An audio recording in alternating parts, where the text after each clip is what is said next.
Okay, this is the shoulder flexion test, and there is a lot to look at, a very nuanced perspective here for each and every portion of the movement.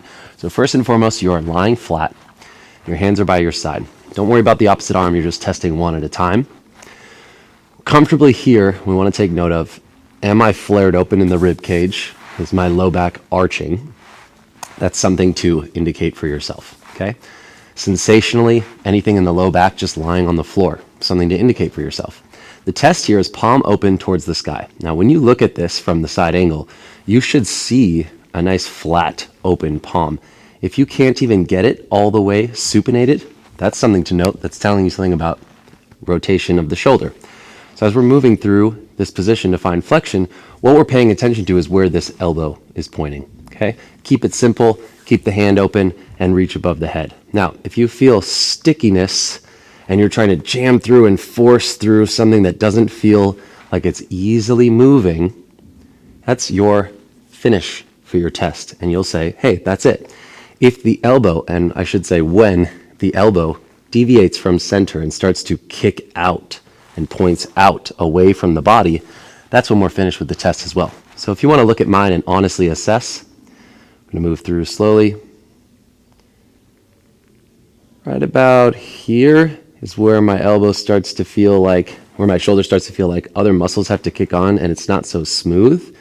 And right about here is when the elbow starts to kick out. Okay, so I would mark this at somewhere around like 90, maybe a little more than 90 degrees.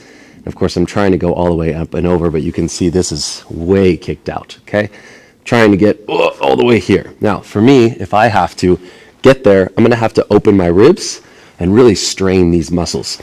And that's going to mean no. Okay, so if that's the case for you, again, no. From the top down view, opening the palm, supinating the palm as much as we can, and then a little bend in the elbow is fine, thinking about where the elbow is pointing. And as we start to go up, you can actually see mine starting to kick out like here.